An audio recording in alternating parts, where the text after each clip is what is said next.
저는 위로 형이 있고 또 아래로는 여동생이 있습니다. 그런데 저희 어머니께서 저와 형에게는 그런 애칭을 불러주시지 않는데 여동생에게는 꼭 특별하게 부르는 그런 애칭이 있습니다. 저희 어머니께서 여동생을 복댕구라고 이렇게 부르십니다. 복댕구야, 복댕구야 이렇게 부르십니다. 저는 그 말이 들을 때마다 참 따뜻하고 또 감사한 마음까지 느껴집니다. 그래서 먼저 우리 옆 사람과 이렇게 인사를 하셨으면 좋겠습니다. 당신은 하나님의 복덩이입니다. 우리 이렇게 인사합시다.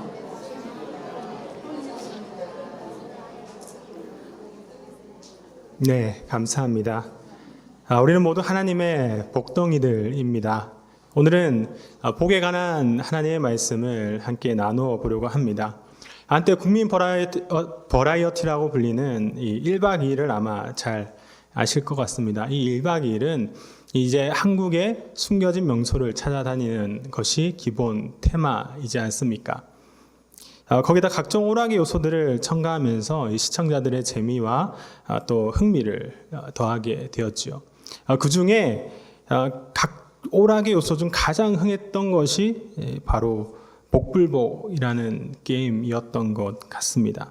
복불복 게임은 그야말로 무엇을 선택하느냐, 어떤 게임에서 이기느냐, 지느냐에 따라서 이 복이 될 수도 있고 불복이 될 수 있는 그런 오락이지 않습니까? 예를 들어 실내 취침을 하게 되면 복이 되지요. 또 낙오를 하지 않는 것도 복이고 또 까나리 액젓이 들어가지 않은 커피를 선택하는 것도 복입니다. 반대로 야외 취침은 불복이겠지요. 게임에 있어서 낙오를 하면 불복이고 까나리가 들어간 커피를 마시면 불복이 됩니다. 그래서 복불복 게임이 끝나고 방송인 이 강호동 씨가 했던 멘트가 정말 인상 깊게 남아 있습니다. 어떤 멘트였냐면 나만 아니면 돼. 나만 아니면 돼 라고 외치던 그 모습이 너무나 생생하게 기억에 남고 있습니다. 그런데 저는 어쩌면 이러한 복불복 게임의 흥행은 이 복에 대한 사람들의 지대한 관심이 작용했기 때문이다 라고 생각을 들었습니다. 그렇다면 세상 사람들에게 복은 무엇일까요? 미래에 대한 불안감에 점집 찾는 2030이라는 한 뉴스 기사를 보게 되었습니다. 뉴스의 요지는 간단합니다. 팍팍하고 불확실한 미래와 이 취업 걱정으로 이런 사주 또는 운세를 보는 청년들이 늘었다라는 그런 기사였습니다. 그래서 이 운세를 보기 위해서 많은 복채를 드리는 사람도 있었고 또 인기가 많은 점집에는 사람이 줄을 서서 기다리기도 한다라고 합니다. 결국 세상 사람들에게 복은 이런 것인 듯 합니다. 돈을 잘 버는 것, 사업에 성공하는 것, 자녀들이 좋은 대학에 가는 것, 건강한 것, 물질이 풍요로운 것, 명예와 권력을 가지는 것처럼 복을 이러한 가시적인 복으로 생각을 많이 합니다. 어쨌든 오늘날 세상적인 기준과 가치관으로 봤을 때 삶이 총체적으로 좋아지고 또 성공을 했을 때 복이고 그렇지 않은 삶을 우리는 불복이다 라고 하는 듯 합니다.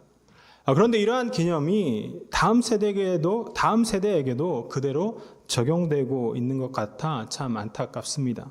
세상적인 기준의 복들로 등급을 나누고 무리를 짓고 참 안타까운 현실이지 않습니까?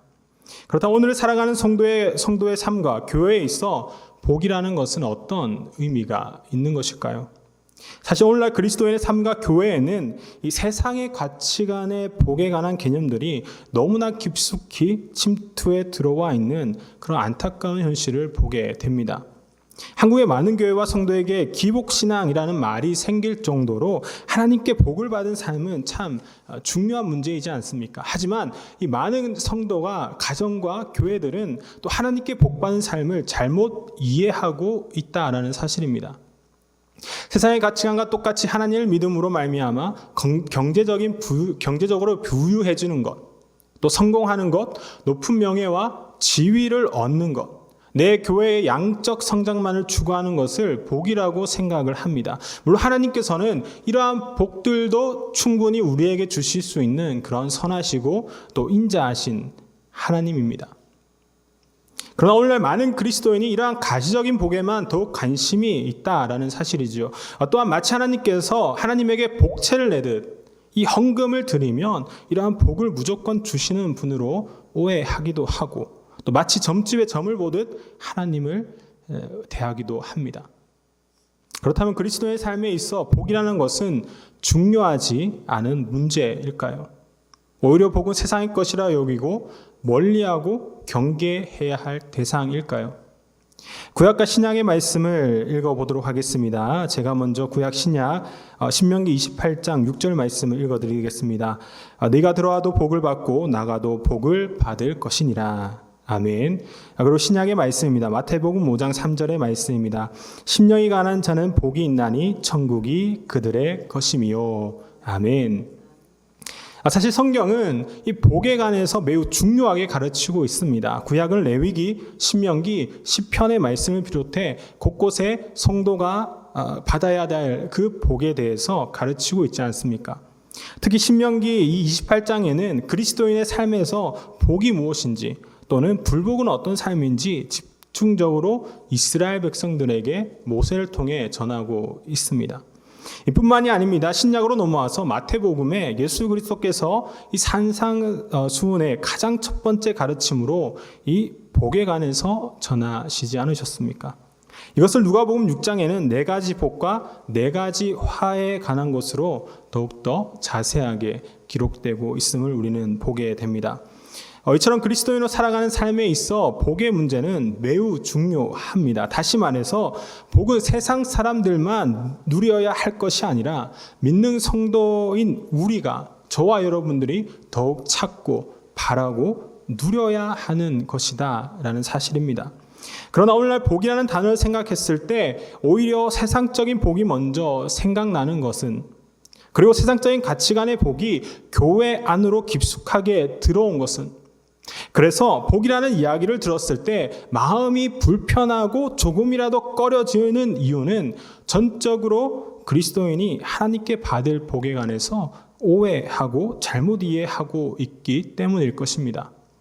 그래서 오늘 그리스도인의 복된 삶은 무엇인지 믿음의 조상 아브라함의 삶을 통해 알아보려고 합니다. 우리 함께 본문 창세기 12장 1절 말씀을 읽어보도록 하겠습니다. 함께 말씀 읽겠습니다. 여호와께서 아브라함에게 이르시되 너는 너의 고향과 친척과 아버지의 집을 떠나 내게 보여줄 땅으로 가라. 아멘. 오늘 본문 말씀은 우리가 너무나 잘 아는 말씀입니다. 신실하신 하나님께서는 이 언약 가운데 아브람과 그의 가족을 통해 하나님 나라의 역사를 세워 가시겠다고 말씀을 해주셨습니다. 그래서 하나님께서는 아브라함과 그의 가족에게 이렇게 명령하시지요. 내 나라와 내 친척과 내 아비의 집을 떠나 내가 내게 보여줄 땅으로 가라 라고 말입니다. 우리 사랑하는 내단교회 성도 여러분, 만약 여러분에게 하나님께서 이러한 명령을 하신다면 어떻겠습니까? 마냥 감사하고 기쁠 수 있으시겠습니까? 저는 매우 사실은 당황스러울 것 같습니다. 왜냐하면 이 하나님의 명령은 사실 이 세상적인 가치관으로는 도저히 이해할 수 없기 때문입니다. 아브라함은 하나님의 말씀만을 믿고 이 평생을 지냈던, 그리고 살았던 이 안전한 삶의 터전을 두고 떠나야만 했습니다. 그것도 몇 발짝만 걸어가면 있는 옆 동네가 아니라 목적도 방향도 모르고 오로지 하나님의 말씀만을 의지하며 떠나야 합니다. 고향과 같은 삶의 터전에서 쌓은 명예와 지위도 모두 버리고 부유하고 안정된 삶을 떠나 어떤 위협이 있을지 모르는 모험을 새롭게 시작해야 합니다. 이것은 마치 불 하나 없는 그런 캄캄한 터널을 지나가는 것과도 같은 것입니다. 더군다나 아브라함 단신으로 가는 것도 아니지요. 아브라함은 족장으로서 많은 가족과 구성원들 그리고 가축까지 이끌어야 했습니다.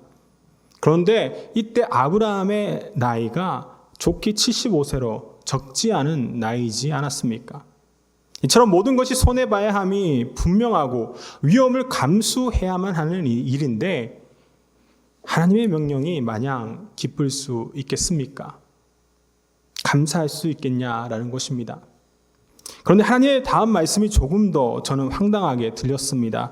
본문 창세기 12장 2절 말씀 함께 읽겠습니다. 내가 너로 큰 민족을 이루고 내게 복을 주어 내 이름을 창대하게 하리니 너는 복이 될지라. 아멘. 앞서 말씀드린 것처럼 모든 안정된 삶과 부유한 삶을 두고 떠나는 것을 하나님께서는 복이다라고 말씀을 하셨습니다. 더욱 정확하게 말해서 그렇게 하면 하나님께서 아브라함의 이름을 창대하게 하고 복이 되게 하시겠다라는 것입니다. 여러분들은 쉽게 인정이 되고 또 이해가 되십니까? 세상에서는 흔히 안정된 삶, 높은 명예와 지위 속에 누리는 부유함이 복인 줄 알고 그렇게 살아가는데 말입니다. 이처럼 하나님께서는 아브라함이 이 모든 것을 희생하고서라도 위험을 감수하고서라도 떠나는 것이 복이다. 너가 복이 되는 길이다. 라고 말씀을 하고 계십니다. 이때 모든 족속이 아브라함으로 말미암아 복을 얻을 것이라 라고 말씀을 하십니다. 그렇다면 어떻게 떠나는 것이 복이 될 수 있을까요? 어떻게 풍요하고 안전하고 안정된 삶을 떠나 위험을 무릅쓰고 알지도 못하는 땅으로 가는 것이 복이라 말씀하시는 것일까요? 그래서 오늘 본문 말씀을 통해 하나님께서 오늘의 교회와 성도에게 주시는 복된 삶은 정확하게 무엇인지 그 의미를 함께 나누어 보려고 합니다. 제가 히브리서 11장 8절 말씀을 읽어드리겠습니다. 믿음으로 아브라함은 부르심을 받았을 때에 순종하여 장래 유업으로 받을 땅에 나아갈새 갈 바를 알지 못하고 나아갔으며. 아멘. 첫 번째로 성도의 복된 삶의 출발은 전적으로 하나님 말씀 앞에 모든 것을 내려놓는 그런 순종에 있습니다. 읽은 말씀처럼 믿음의 조상 아브라함에 대한 하나님의 평가가 히브리서 11장에 기록되어 있습니다. 그런데 여기서 중요하게 볼 부분은 바로 갈 바를 알지 못하고 나아갔다라는 그런 평가일 것입니다. 그렇습니다. 아브라함의 놀라운 믿음의 역사는 하나님의 명령에 대한 순종으로부터 시작이 되었습니다. 이것은 아브라함이 자신에게 보장된 부유한 삶, 그리고 안정된 삶의 터전, 명예 이런 것은 전부 하나님께서 주시기 원하는 그런 근본적인 복이 아니다라는 사실을 알았다라는 것입니다. 그래서 아브라함은 이해할 수 없는 하나님의 명령이지만 기꺼이 고향을 떠날 수 있었습니다. 갈 바를 알지 못했지만 나아갔습니다. 아브라함은 하나님이 제시하신 삶의 길을 따르는 것이 하나님의 복 그 자체라는 것을 알았기에 순종함으로 떠날 수 있었던 것입니다. 그리고 그것이 복된 삶임을 진리임을 믿은 것이지요. 이처럼 하나님께서 교회와 성도에게 주시기 원하는 그런 근본적인 복, 그 복된 삶은 말씀에 순종하는 것 그 자체라고 저는 생각을 합니다. 즉 교회가 성장하고 성도가 잘 산다라는 것, 그래서 하나님께 복을 받았다라는 것은 다름이 아니라 그럼에도 불구하고 말씀에 순종하는 그 자체에 있다라는 사실입니다. 그리고 예수 그리스도께서 가신 길도 이처럼 온전한 순종의 여정이지 않았습니까? 우리 함께 히브리서 5장 8절과 9절 말씀을 읽겠습니다. 히브리서 5장 8절과 9절 말씀입니다. 그가 아들이시면서도 받으신 고난으로 순종함을 배워서 온전하게 되셨은즉 자기에게 순종하는 모든 자에게 영원한 구원의 근원이 되시고. 아멘. 그렇습니다. 예수님께서 이 땅에 오셔서 하나님의 말씀대로 십자가의 고난을 참으시면서까지 순종하셨던 것은 바로 그것이 복된 삶, 또 온전하게 됨을 아셨기 때문입니다. 사랑하는 우리 내단교회 성도 여러분, 이처럼 복된 삶의 시작은 예수님처럼 말씀에 전적으로 순종하는 것에 있다라는 사실을 믿으시기를 바랍니다. 어쩌면 그 순종이 예수님처럼 자기 십자가를 지는 고난의 길이 될지라도 갈 바를 알지 못했으나 믿음으로 나아갔던 아브라함과 같이 하나님과 그의 아들 예수님의 말씀에 전적으로 순종하며 나아가야 할 것입니다. 이때 우리는 구원의 근원이 되시는 예수 그리스도 말미암아 하나님 나라 그 구원 잔치에 참여하기까지 이 성도의 복된 삶을 누릴 수 있게 될 것입니다. 이처럼 여러분, 우리가 복된 삶을 살고 싶으십니까? 그렇다면 하나님 앞에 모든 것을 내려놓고 말씀에 온전히 순종할 수 있기를 바랍니다. 비록 하나님의 온전한 뜻을 모두는 알 수 없지만 그럼에도 불구하고 믿음으로 나아갔던 그 순종이, 그 믿음이 오늘의 교회와 성도의 복된 삶을 회복시킬 유일한 방법이 될 것입니다. 우리 함께 본문 창세기 12장 1절 말씀을 다시 읽도록 하겠습니다. 12장 1절 말씀입니다. 여호와께서 아브라함에게 이르시되 너는 너의 고향과 친척과 아버지의 집을 떠나 내가 내게 보여줄 땅으로 가라. 아멘. 두 번째로 성도의 복된 삶은 예수 그리스도 안에서 하나님과 동행하는 삶입니다. 오늘 본문 말씀을 보시면 하나님께서는 이 아브라함에게 내 나라와 내 친척과 내 아비의 집을 떠나 내가 너에게 보여줄 땅으로 가라 라고 명령을 하셨습니다.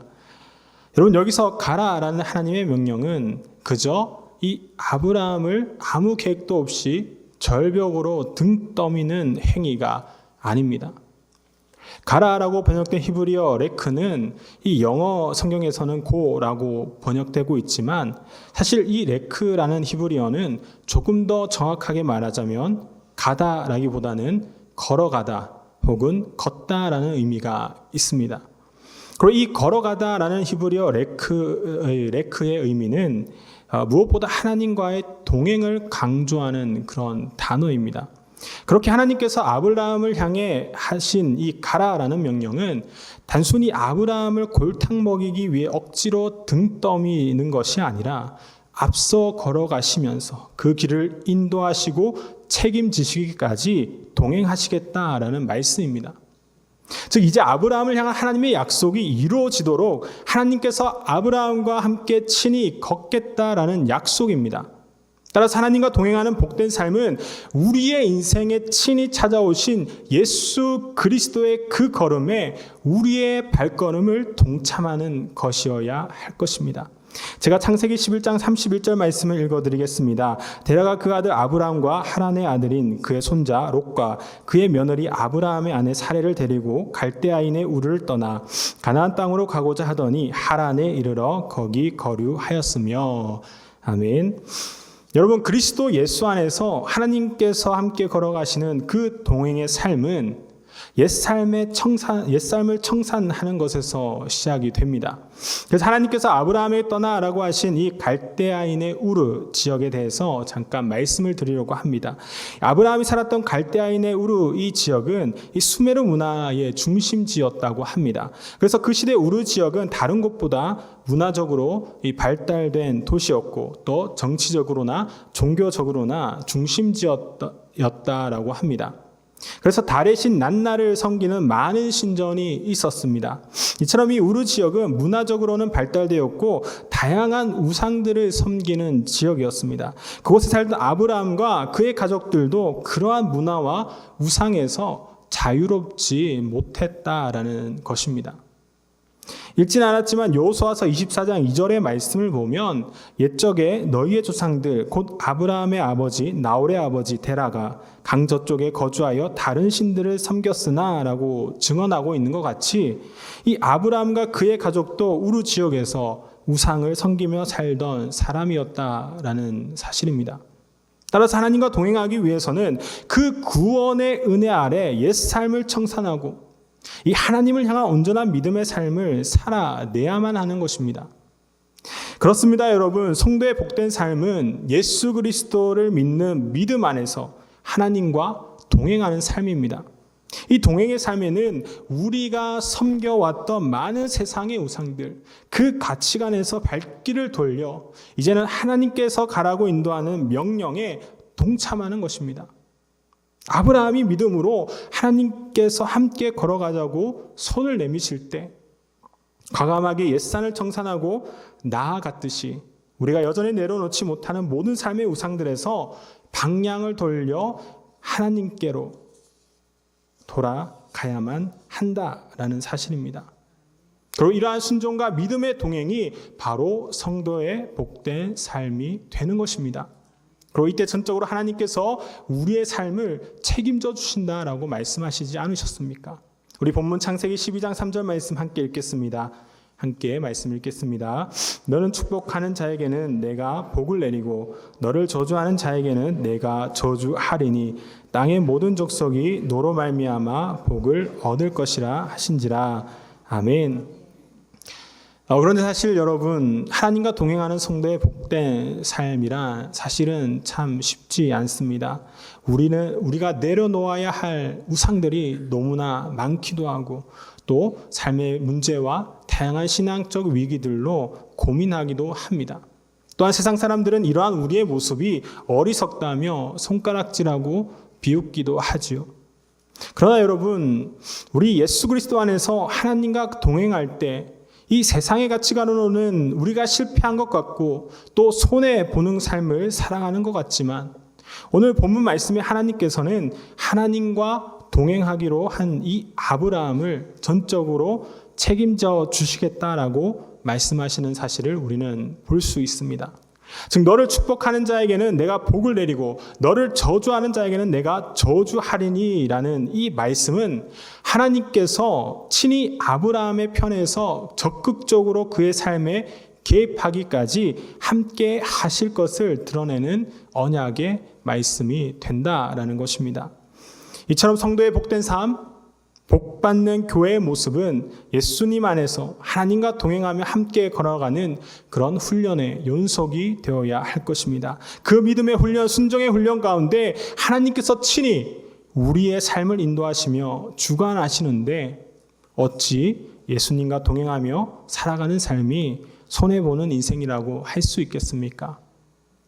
불복인 인생입니까? 이제 이 믿음으로 날마다 복된 삶을 누리며 승리하는 그런 성도가 되기를 간절히 소망합니다. 우리 함께 본문 창세기 12장 2절 말씀 읽도록 하겠습니다. 함께 말씀 읽겠습니다. 내가 너로 큰 민족을 이루고 내게 복을 주어 내 이름을 창대하게 하리니 너는 복이 될지라. 아멘. 마지막으로 성도의 복된 삶은 하나님 앞에 참된 예배자로 삶을 살아내는 것에 있습니다. 이 오늘 본문 말씀에는 복이라는 단어가 참 많이 나오고 있지요. 이 복이라는 단어의 히브리어는 바라크라고 번역을 하고 있습니다. 그런데 이 바라크라는 히브리어 단어는 사실 무릎을 꿇게 하다 혹은 경배하다라는 의미가 있습니다. 이러한 의미를 볼 때 복이란 사실상 하나님을 향한 예배를 의미하는 것이겠죠. 그렇습니다. 여러분, 성도의 복된 삶이란 바로 예배하는 삶입니다. 즉 복의 근원 되시는 예수 그리스도를 통해 선포하신 하나님의 무한한 사랑과 은혜를 향한 경배와 찬양으로 예배드림이 바로 성도의 복이 되는 것입니다. 따라서 지치고 고단한 우리 인생이지만 오늘 하나님 앞에 그럼에도 불구하고 예배하러 나오신 모든 내단교회 성도는 복된 인생입니다. 이처럼 복된 삶이 곧 예배드리는 삶이라 생각했을 때 하나님은 더 나아가 아브라함을 향해 복이 될지라 라고 선포를 하고 있습니다. 이것은 예배드림을 통해 우리가 하나님 나라의 복을 선포하는 그런 복의 통로, 파이프 역할을 감당해야 함을 의미합니다. 사랑하는 우리 내단교회 성도 여러분, 성도는 단순히 예배만 드리고 마는 그런 썬데이 크리스천이 되면 안 됩니다. 우리가 예배를 통해 하나님의 복을 마음껏 누렸다면 이제 세상을 돌아가 여러분 각자의 삶의 자리에서 또한 삶의 예배자로 하나님 나라의 복을 드러내야 합니다. 여러분, 하나님께서는 복의 통로로서 아브라함을 사용하심으로 큰 민족을 이루고 그의 이름을 창대하게 되리라라고 약속을 하셨습니다. 이것은 결국 하나님 나라 그의 다스림과 통치의 확장을 의미하지 않겠습니까? 다시 말해서 이 예배의 자리가 그리스도인의 삶의 영역까지 이어져서 이 하나님 나라를 확장함으로 모든 사람이 하나님을 예배하는 복의 통로로서 저와 여러분이 사용되어야 한다는 사실입니다. 이처럼 성도의 복된 삶은 온전히 하나님 앞에 참된 예배자로의 삶을 살아남에 있습니다. 이제 하나님 앞에서 그리고 모든 삶의 자리에서 하나님을 예배하는 참된 예배자가 되시기를 바랍니다. 그래서 하나님의 통치와 다스림의 나라가 이제는 삶의 자리에서 확장되기까지 복된 사명을 잘 감당하는 우리 내단교회와 성도와 온 가정이 되기를 소망합니다. 말씀을 정리하겠습니다. 제가 시편 115편 12절과 13절 말씀을 읽어드리겠습니다. 여호와께서 우리를 생각하사 복을 주시되 이스라엘 집에도 복을 주시고 아론의 집에도 복을 주시며 높은 사람이나 낮은 사람을 막론하고 여호와를 경외하는 자들에게 복을 주시리로다. 아멘. 여러분, 하나님께서는 저와 여러분을 너무나도 사랑하셔서 복 주시기를 원하십니다. 또 하나님을 경외하는 자에게도 역시 하나님께서는 아낌없는 복을 주시기를 원하십니다. 그렇게 우리는 하나님께서 부어주시는 복으로 말미암아 이 성도의 복된 삶을 살아갑니다. 물론 이 하나님의 복에는 가시적인 그런 물질의 복, 건강의 복, 명예의 복이 될 수도 있습니다. 이러한 가시적인 복으로 우리의 필요를 채우시는 분 역시 신실하고 전능하신 그리고 선하신 하나님이십니다. 그러나 이러한 가시적인 복은 하나님께서 우리에게 정말로 주기 원하시는 그런 근본적인 복의 한 부분에 불과합니다. 그렇게 성도는 더욱 하나님의 근본적인 복을 구해야 하겠지요. 우리 마지막으로 함께 시편 16편 2절 말씀 읽겠습니다. 함께 말씀 읽겠습니다. 내가 여호와께 아뢰되 주는 나의 주님이시오니 주밖에는 나의 복이 없다 하였나이다. 아멘. 주밖에는 나의 복이 없습니다. 여러분, 참 아름다운 고백이지 않겠습니까? 그렇습니다. 성도의 가장 근본적인 복된 삶은 낮고 낮은 이 땅에 우리를 위해 죽기까지 하나님 앞에 순종함으로 나아가셨던 예수 그리스도뿐입니다. 모든 삶이 하나님의 말씀과 동행했던 예수 그리스도뿐입니다. 삶의 자리에서 참된 예배자로 하나님 앞에 섰던 그 예수 그리스도의 믿음에 있습니다. 이처럼 복의 근원으로 오신 예수님의 모습을 본받아 살아갈 때 하나님 안에서 진정한 성도의 복된 삶을 누릴 수 있습니다. 그런데 여러분, 이 세상은 늘 이러한 성도의 믿음이 불복이다라고 시험하며 넘어뜨릴 것입니다. 세상에서의 잘됨이 복이지 어떻게 손해보고 희생하는 것이 복이냐면서 손가락질하고 비웃을 것입니다. 이때 우리는 더욱 갈 바를 알지 못하고 나아갔던 그 아브라함의 복된 삶, 그리고 복의 근원이신 예수 그리스도를 기억해야 할 것입니다. 그래서 우리 역시 갈 바를 알지 못하는 연약한 인생이지만 때로는 순종의 복으로, 때로는 동행하는 복으로, 때로는 경배와 찬양함으로 나아가는 예배자의 복으로서 늘 우리의 삶을 채워나가야 할 것입니다.